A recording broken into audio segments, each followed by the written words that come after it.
Hey up! Right, the Royal Enfield Interceptor 650. People have been sort of asking me where it is and complaining that I've not really been putting much content out on the bike, which is fair enough because I have sort of been stuck well into the Classic 500 and Classic 350 for the last 2 years. So today I thought I would show you the new or newish polished stainless steel Enfield Precision Shorty silencers that Hitchcock sent to me months ago and I've done nothing with.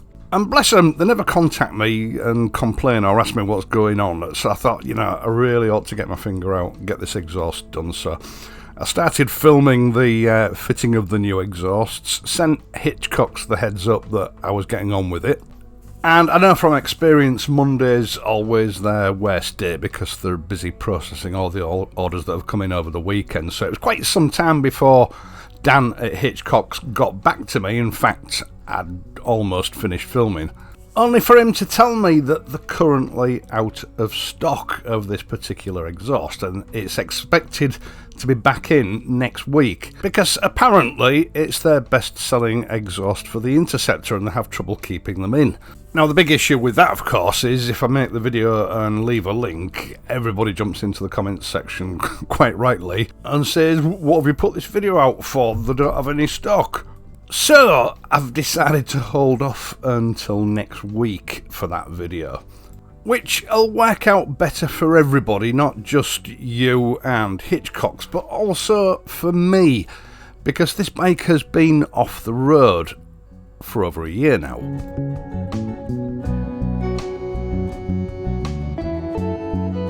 Actually, before I get into the reasons why, what is it with these creepy viewers that do DVLA checks on your motorcycle that you use on the channel? I get at least one weirdo a week that tells me that he's done a DVLA check and, my tax is about to run out or I don't have an MOT for the bike at the moment. Really weird, stalkerish behaviour. Now, as you know, I run this channel on my own, and over the years, as the channel's grown, it's got more of a handful to handle on my own. And as luck would have it, whenever I add a new bike to the channel, I tend to buy them new round about the same time of year, within a month of each other, which means that sort of tax, insurance, everything sort of falls on me all more or less at the same time within a few weeks. So June and July is a bit of a busy time for me, sort of making sure that everything's road legal and taxed and insured and everything's as it should be. You have your usual battle with insurance each year for the respective bikes. When you took the insurance out the year before, you made sure that you weren't put down for automatic renewal, but hey presto, when it's due for renewal, they've put you on automatic renewal and they're asking for a ridiculous new premium. And you know that that's going to entail a phone call to them that's going to last at least 40 minutes while you tell them to cancel it, because you know full well you can get the insurance for around about 2/3 of the price anywhere else. Taxing the bikes isn't usually an issue because it's all sort of automated online now and it just automatically renews, providing you don't need an MOT. And of course, last year, the Interceptor turned 3 years old. It's now just starting its 5th year. So last year, it was due its first MOT. Now, the issue I had at the time is that I wasn't really using the bike much because I was really busy with the new 350. Also, I had some prototype parts fitted to the bike. They'd been fitted to it the year before. They needed some work, but that project seems to have sort of stalled. Now, this time last year, I didn't really know what was happening over these parts. I'd fitted them the summer before. I was waiting to find out whether we were progressing with it, and for then, I decided to leave them on. And I was unsure whether some of them might cause an issue with the MOT. So I decided to take the bike off the road until I knew more about what was going on with it. Now, the reason I left them on was because although I'd submitted a report stating what I think needed altering and changing and adjusting, sometimes those reports need submitting again. It doesn't always sort of stick first time. Things get lost. I think, if I'm honest, it was the lazy way out. It was the easiest option, just to take the bike off the road for the year so that I can concentrate on the 350 and the 500. And any little reviews that I've had to publish regarding sort of luggage or whatever for the Interceptor, I've just filmed it on the drive. There's no reason for it to go on the road, so it hasn't been a problem. Except in the heads of weird stalkery people.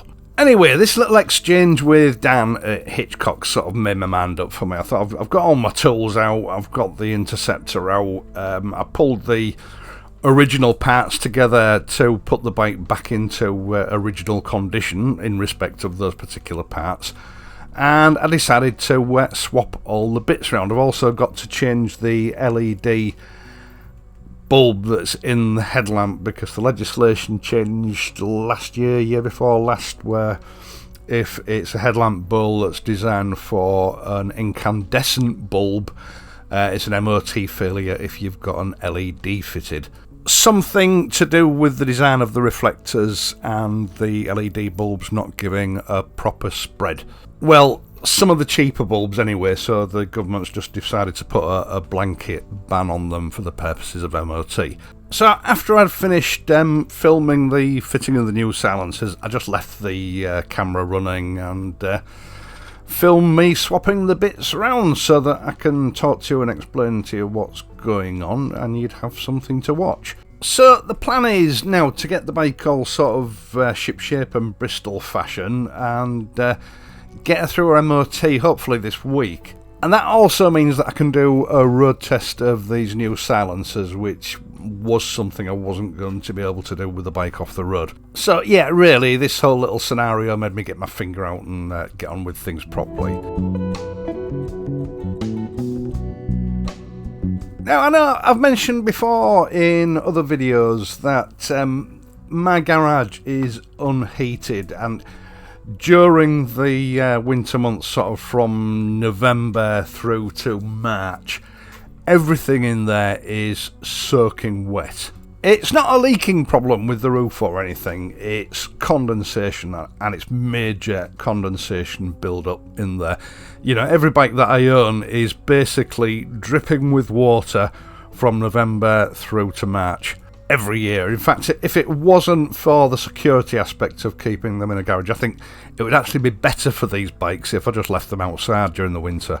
Despite that, I'm pleased to report that the Interceptor, which as I've said has now entered its 5th year, is absolutely rust free. There is zero rust on this motorcycle, apart from a little bit of surface rust on the brake discs, which of course is normal.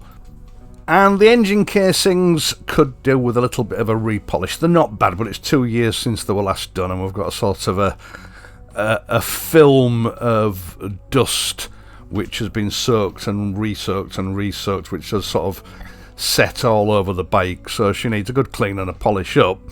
But other than that, I am really pleased with the way this bike is shrugging off any hint of corrosion. I mean, obviously, I do take precautions. I used the Biltamba wax oil on this bike 2 years ago. It's still holding up really well, and I'm sure that that is in no small part partly responsible for the lack of corrosion on this bike. In fact, I thought maybe this year I can pull together some of the more well-known anti-corrosion or corrosion inhibitors on the market and do a little real well test on some bits of metal outside. I think I've spoken about doing this before and never got round to it. Let me know if you'd be interested in something like that. Right, so anyway, the plan for the moment is to get the Interceptor back up and on the road. Now, when I sold the Continental GT last year, I stripped some of the parts off it that, you know, I'd fitted during the course of the previous year. The YSS shocks, also the deluxe touring seat with the seat cowl on it. I intend, well, I've already swapped the seat and the seat cowl over onto the Interceptor. I did that last year. You've probably seen it in some of the videos. But I do prefer the look of the standard YSS shocks. If you remember, the Interceptor currently has the piggyback shocks. But I think the standard shocks are going to look better on this bike, so I'll be making a video swapping those over at some stage. And somewhere in the garage, in a box hidden under some other boxes, I've got a stainless steel rear mudguard from Hitchcock's, which is way overdue for fitting. So yes, during the course of what remains of this year, I intend sort of getting my teeth back into the Interceptor. It's really easy to neglect a bike when you're getting new bikes in and the content's fresh and it's getting the views.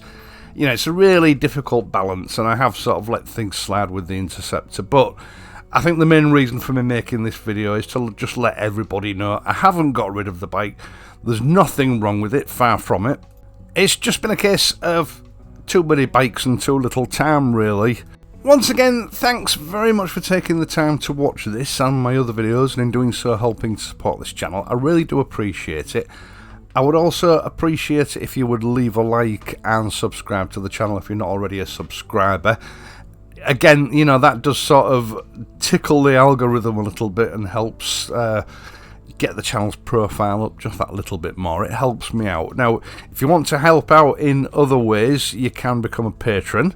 There's a link in the video description down below, or you could just contribute through the super thanks button, which seems very popular these days.